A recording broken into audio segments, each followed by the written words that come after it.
బేసికల్గా normal డెలివరీస్ని promote చేయడం ఇంపార్టెంటే.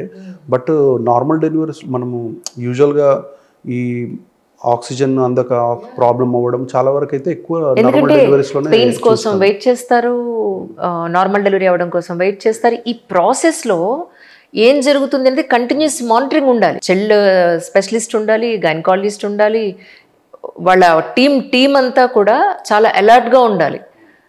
That's most important. ఇవన్నీ ఒకటైతే సార్, యాజ్ ఏ జర్నలిస్ట్ నాకు ఎప్పుడు ఒక డౌట్ ఉంటుంది. ఏదైనా ఒక పెయిన్ వచ్చినప్పుడు అది న్యూరోలాజికల్ ప్రాబ్లమా లేదంటే బోన్కి సంబంధించిన ప్రాబ్లమా అనేది జస్టిఫై చేసుకోవడం ఎలా?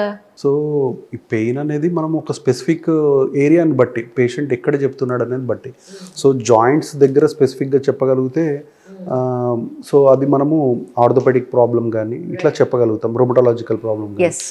బట్ ఒక జాయింట్స్లో కాకుండా మిగతా ఏరియాస్లో చెప్తే మనం ఎగ్జామినేషన్ ఒకటి, దానికి అసోసియేషన్ పేషెంట్ ఎక్కడ ఏమేమి చెప్తున్నాడు అనేది చాలా ఇంపార్టెంట్. సో జాయింట్స్ అంటే స్పెసిఫిక్గా మనము అప్పుడు ఆర్థోపెడిషియన్ కానీ రొమటాలజిస్ట్ కానీ చెప్పొచ్చు.